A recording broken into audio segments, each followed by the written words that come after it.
Hello, BookTube. Welcome back to AusBooks, where I'm just talking about some random books, Australian themed books that I have on my shelves, and we have a very interesting one today. Again, we're still in the First Fleet era of my books, and I'm going to be talking about the one, the only, an account of the settlement at Sydney Cove by Arthur Phillip himself.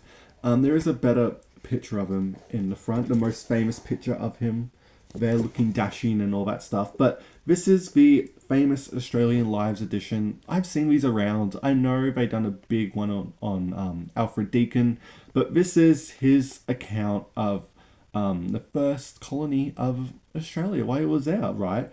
But Arthur Phillip before, who was he before the First Fleet? Because I feel like I have to give a lot of context to the First Fleet for people who don't know.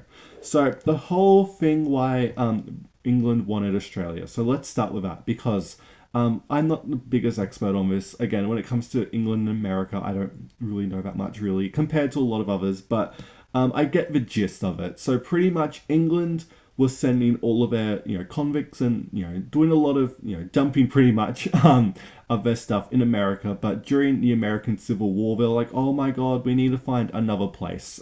And they heard of Australia again. The Dutch tried to explore Australia in the 1600s, and they sent Captain Cook to go. He went and had a look at New Zealand and Australia too, and he was like, "Yep, it's good. Send some ships over." And Cook went on to do other stuff, of course. And we pretty much were a country where they could just dump their criminals, and also for trade too, because of where Australia is positioned in the world. So there was a lot of reasons why England wanted to colonize Australia at the time.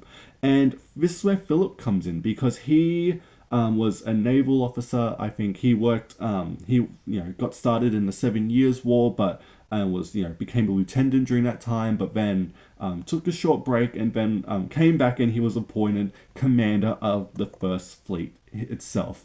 And what that was, he led 11 ships with over 1,000 people, with animals, like it's a weird version of Noah's Ark that's more depressing, across an 8-month journey across the world to Sydney, to because that's where James Cook was, and to pretty much set up the first colony in Australia. And it was chaotic. A lot of people died along the way.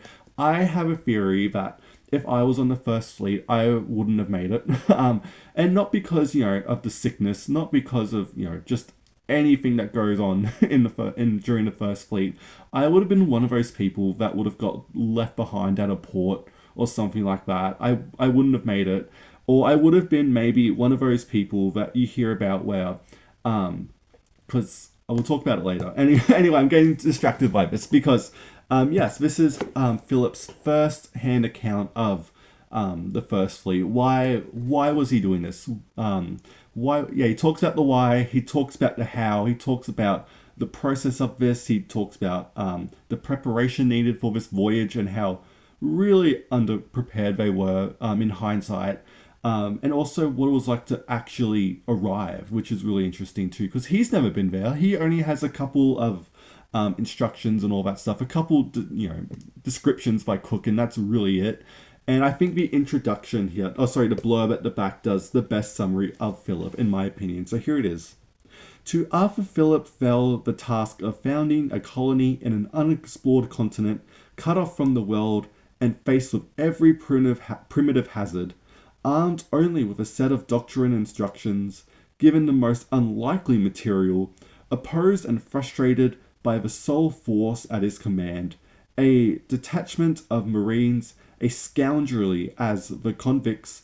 In 5 desperate years, he made the colony viable. And he did. He got there, he spoke to the indigenous people, at least he tried to. He was one of the first people to communicate with them. Yes, he did do some very wrong stuff that we would consider now, like in terms of kidnapping indigenous leaders and all that, trying to figure out about them, because how do you communicate with them? Again, we have more diaries and all that from officers, and they reveal a very different the real behind the scenes of Arthur Phillip. But then again, this man was honest to God set with an impossible challenge, because when they got to the Botany Bay, They thought, oh, the convicts were, at least they're going to try and help, but that really didn't happen. They just sat there and was like, we're not doing anything. It's very much like I can excuse, making me a convict and taking me on an 8-month journey across the world, but I draw the line at manual labor. That's what it really sounds like. You ever had people like that who just refused to do anything, or they immediately, as soon as their legs touched the ground, I don't know how they could walk after, your legs would be jelly after that, but they, got on the land and immediately, V'd it to the bush and literally died instantly because they didn't know what it was like. And, considering how brutal the bush is, and especially the animals, hearing all these first-hand accounts of them being horrified by kangaroos and, platypuses is just so funny to read. But yeah, Cook had it all really. Not Cook. Phillip had it all when it came to stuff that was stacked on his plate. There was none of them really knew the agriculture of the land too, and it was like he knew how to do it because he had experience with agriculture, but it was really all on his shoulders to pull this off. And this is the account of it. Like, he talks about how when they arrived, there was a big wave of scurvy.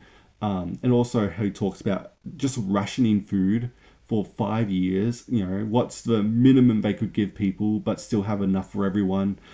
He also talks about the inland journeys that they tried to make at the start, but again, when they don't have that much materials to work with, you can only do so much. It's just really interesting. And Phillip stayed in Australia too. He stayed until 1792. So he got there in 1787. And he only left because of his health. I think he had like kidney stones or something like that. I think that's it.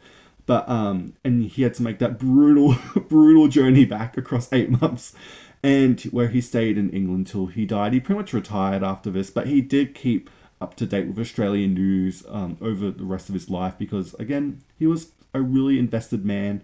And of course, we can talk about the ethical wrongdoings that he done, but at the same time, I think it's just the fact he pulled off a colony is absolutely insane, considering how everything. Again, these people arrived in summer, like January summer, like everything was working against this man, and somehow he pulled it off. And I think that's a really interesting, story to read about. I don't feel like he's had the best history of biographies, I will say. A lot of them tend to villainize him, I feel like, or a bit too much, or just, I don't think, do justice to what this man really done. At least I feel like. And he also wrote letters too, which are very interesting to read, but you really only need his account of what happened here. And it's very regal. It's very much what you expect from travel logs. It's a bit dry at times, but it reads better if you know the context of what Phillip was going through. Same as Cook or some of the other journals we're going to talk about soon. But yeah, I really enjoyed it. It's, again, a bit dry, and if you don't know the context, I think just do a Wikipediaing of the First Fleet and you'll be fine with this. And it's short and you'll, learn some stuff along the way. But yeah, that's your little AusBook rec for the day. Have you read Phillip's journals and his account of the settlement at Sydney Cove? Let me know what you think. And yeah, thank you so much for watching BookTube, and I will see you next time.